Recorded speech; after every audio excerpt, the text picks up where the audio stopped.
Hi guys, I'm Viv. And I'm Joe, and today we're gonna be answering the unanswered questions. So basically, we very often put Q&A boxes in our Instagram stories, and then when there are the best questions in them, we're like, oh, we have to think about that. It's a really good question, and then we end up never answering them. So today we've gathered all of them in one place, and in one go we will just answer all of the questions we thought were too good to answer at the first attempt. Because I'm always like, no, we should reply to this like with our faces, like talking. I really want to give a good answer, but then we don't have time. So then gonna get lost. So as a reference, we have a 7-month-old baby, Ivy, so there are some questions asking about her in there, just so you know. So yeah, let's start. Get into it straight away. Some myths you heard while you were pregnant and the reality. Some myths. I don't think I've heard a lot of myths about pregnancy, but one thing I did a lot of people told me actually is that I was sick because I had a lot of nausea in the beginning and all that, and because I was sick I was having a girl. Was that right? Yeah. And also that I had sweet cravings, and that also meant I was having a girl, and I actually had a girl, so I don't know if this is like related or not, but it worked. And yeah, that's one thing. And I don't think I know any other like myths. It's not a myth, but morning sickness is not morning. Yeah, like, I don't know who invented the term, but morning sickness is just a whole day sickness for the first whole trimester. It's like it's really, you are sick for a long time, and it's not morning. And also it's not a myth, but the misconception of pregnancy is like huge. Like, I didn't know pregnancy was so hard, and for a long time my pregnancy was actually not hard at all. But in the beginning and also towards the end, it was a little bit, hard. It wasn't comfortable and it was challenging, and it wasn't like as pretty as people sometimes portray it, or like, for example, in the movies, like I'm pregnant. I have to go throw up one time. You're in the office, just go, you throw up once, you come back and work like nothing happened. You go to work and you do all this, and I'm not saying that there aren't some women that feel amazing. I have a friend that feels absolutely amazing when she's pregnant. She feels better than when she's not pregnant. But that wasn't my case, and I think it isn't the case of a lot of women. When do you find time to relax together with a baby now? That is a great question. Yeah. And at the beginning we had like absolutely no time, so we would Zero. try to arrange from when she was, I think, 3 months, like one date per month, when my parents would look after her for like 3 hours, and we would just grab a dinner together so we can just talk about how, our relationship and how we can do best for each other. And I think we will make a longer video about that, because it's something that we really should share with other people and couples, because this is hard for the couple. But yeah, as Joe was saying, there wasn't much time until she was like 3 months. Also, now I have to mention also that this is our experience with our baby. There are babies and newborns that are amazing little angels, and ours, unfortunately, she was very uncomfortable because she has a condition that we also will talk about in the video, because so many things. Yeah, she was colicky, she had hypertonia, so she was very uncomfortable. She was always either asleep or crying, so we also didn't have much time. But recently she started sleeping through the night, and she starts sleeping at around 7 p.m. So every single day we get that time between 7 p.m. till like 5 p.m. Oh yeah. We don't stay awake till 5 a.m. No, like 2 hours in the evening to like watch a movie or just have some time to ourselves. And we have a nanny that comes for a few hours every single weekend, and those few hours in the weekend we just go out. Yeah, or we do videos or work, or we clean the house, literally. The fun stuff. Yeah. It's hard, but How did you arrange your lives financially to start the process to have a baby?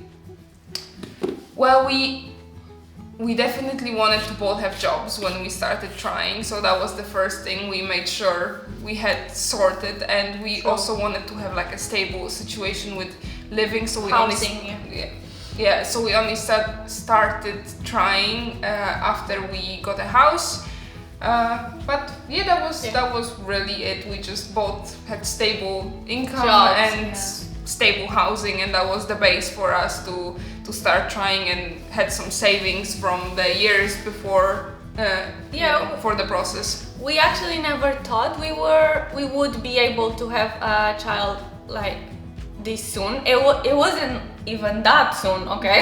But we didn't know because we lived in London and life is very expensive there. So we were used to that kind of lifestyle.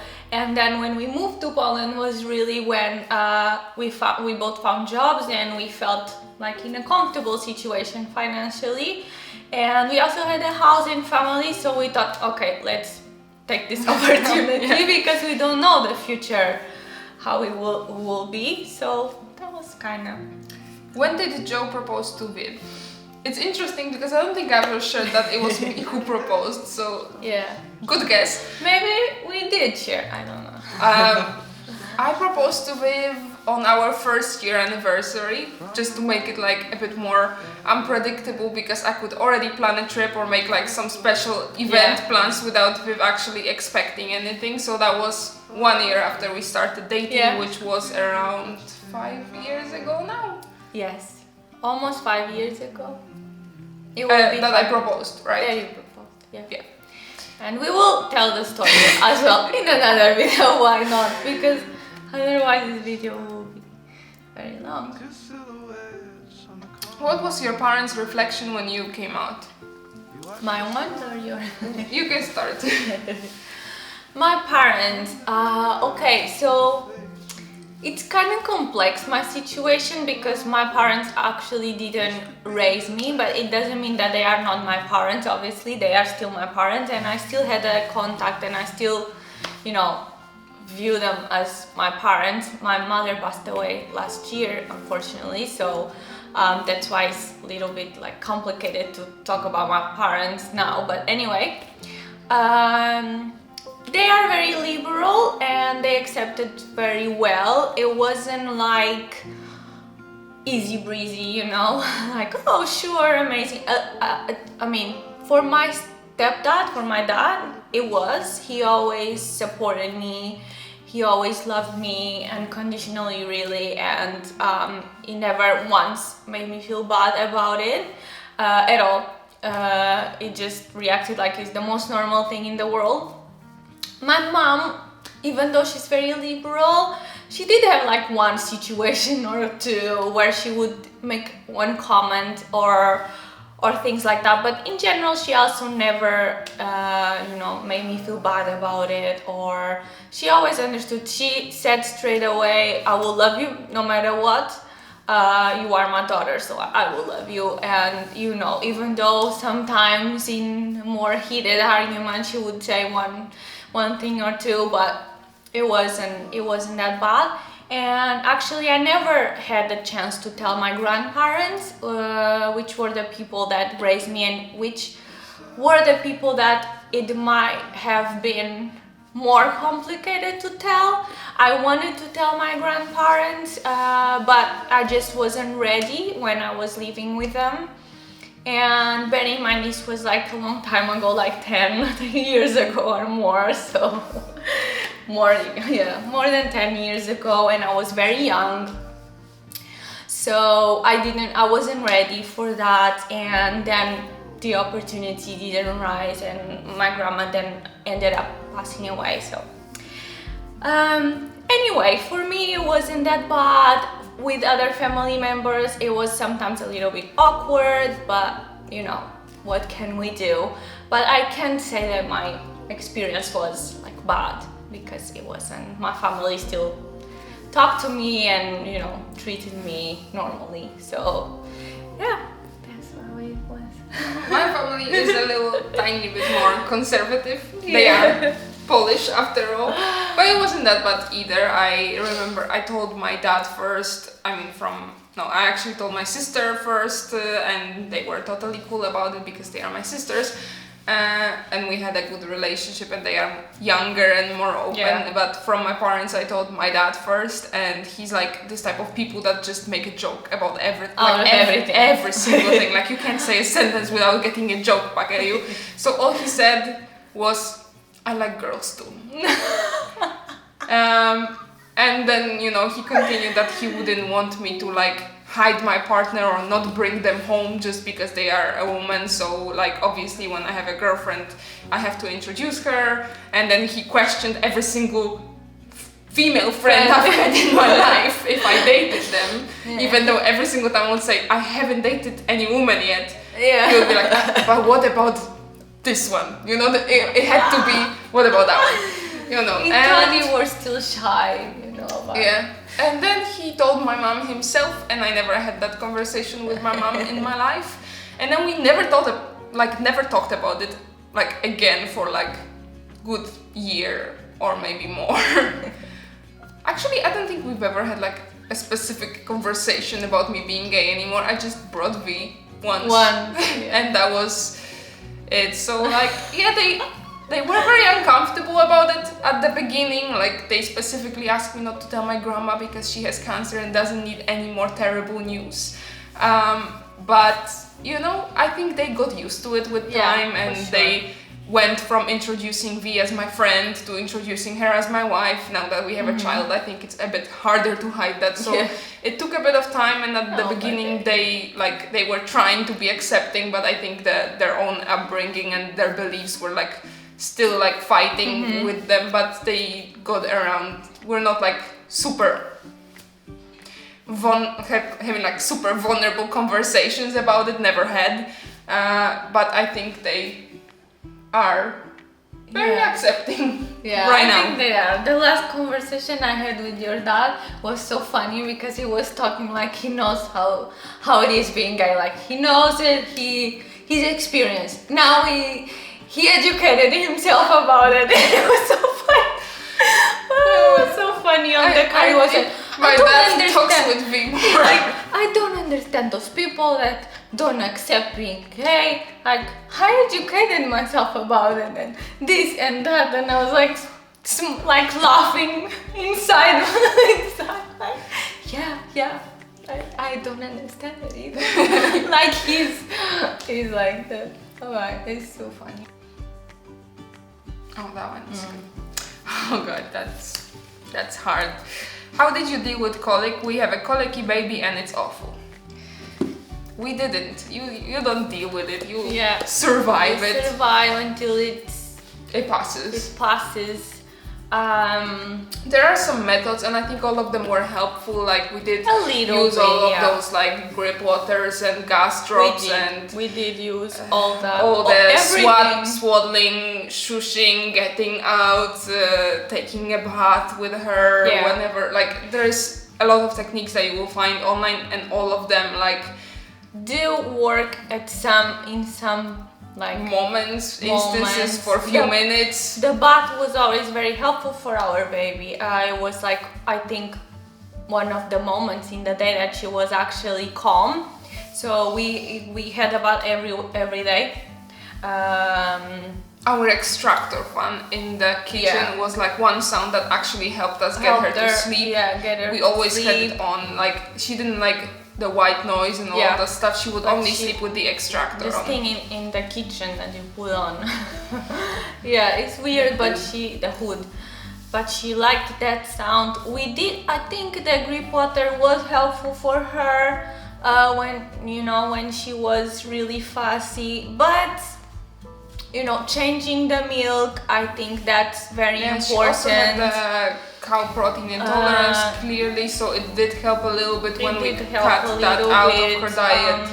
But to be honest, it was really like, you have to survive it and you will pass at some point. For us, it was around the 3-4 months mark that we started seeing improvement, and then it was like slowly improving, and right now she doesn't have colic anymore. And then they start teething, so Yeah, Good and luck then there. she started a bit teething, but you know, nothing is As so bad as far colics. nothing is or was as bad as the colics time, because for sure, like it would be, you know, we even researched on the internet and appears that is a common thing. The, how did they call the night after 5? The witching hours. The witching hours, and it was between at 5 and 11 p.m. It's like the period when she was inconsolable. It was. She would just cry non-stop. There was nothing that could calm her down. We would just be Nothing. passing her between each We other. would just, yeah, we and had rock to her pass, through this rock whole her 6 here, hours. and then sometimes she would calm down for like 5 minutes, and then she would continue to cry until like sometime. We were dreading that time. We were Yeah. like, oh my god, this is like already in half Yeah. an hour. We If were we like, have to we do have- anything today, It has it's to the be last before moment. because we can't like, and sometimes she wouldn't take until 11 because she would be so exhausted from crying that she would actually like fall asleep. Yeah. And now we have a But- happy baby. Just Yeah, a little so hope happy. at the end. She's Yeah. just giggling and everything She's is very funny. happy, she sleeps very well, so just hang in there. You can do this. Favorite fruit? Let's do that one. Lychee. Why not? Yours is lychee. I think so. Or dragon fruit maybe. No, but I lychee. think lychee is. Lychee too. And it's I so don't hard to have get it favorite. here. I don't think I have favorite fruit. I like all of them. Yeah, I don't think so. Coconut maybe. I really like coconut water. Like the water, drinking the Is water. that classified as a fruit? I don't know. Yeah, coconut is a fruit.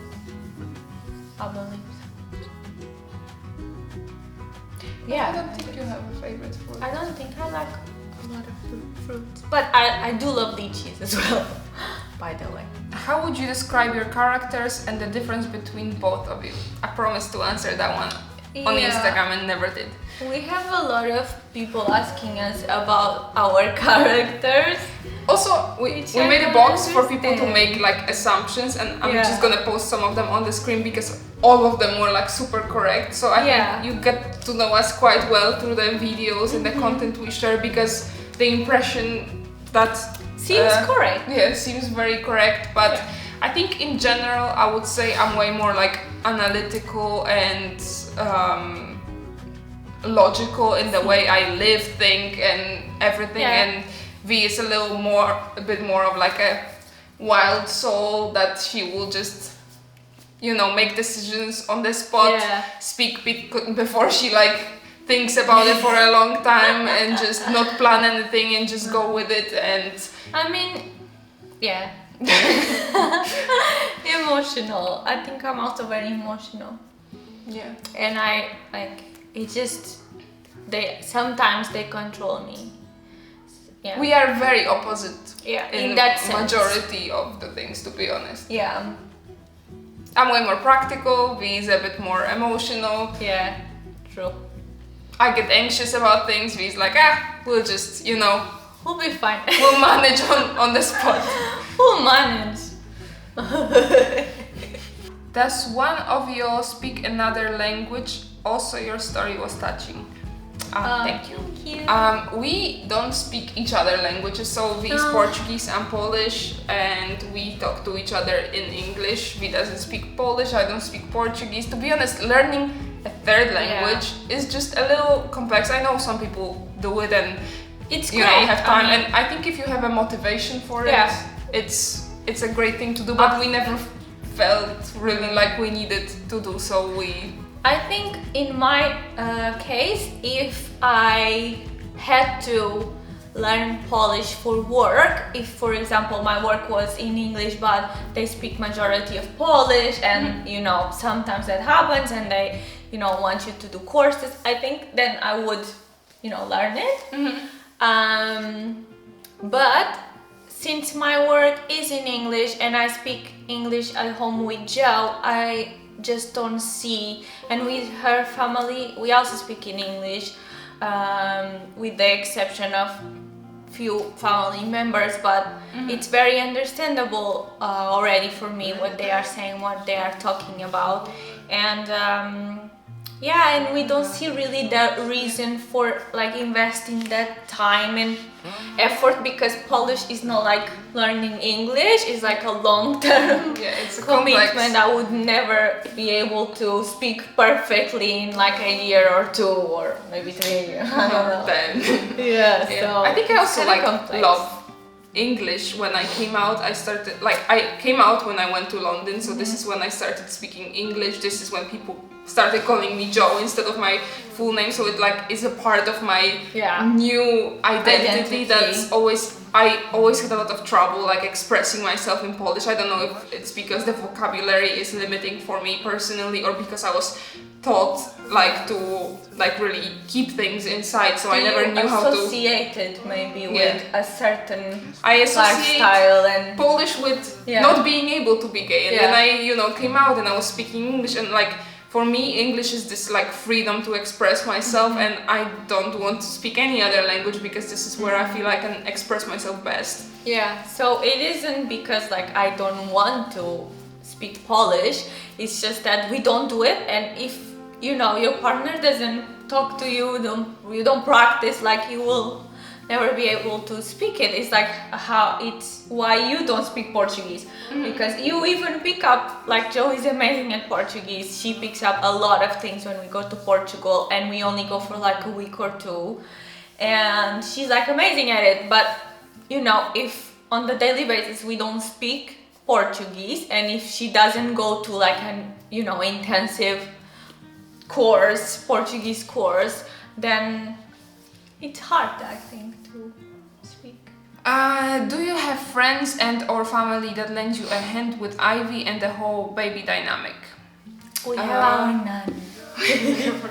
We have friends and family, but they are not a like active part of Ivy's routine. Like they do take care of her from time to time for like 2 hours, like right now for 2 hours, so we can record the video. So maybe a few times per several weeks. I don't even think it's like a few months per month, but our nanny comes regularly once per week. I think my family just has they have their own lives, and they are busy a lot of times, so they don't have that time to like be regularly. I mean, also I just wanna like say that Ivy was a little bit fussy. She wasn't like an easy baby, and we love her and she's perfect to us, and like we don't know how someone might not understand how to handle her or whatever it is, but it is quite scary for people that don't have babies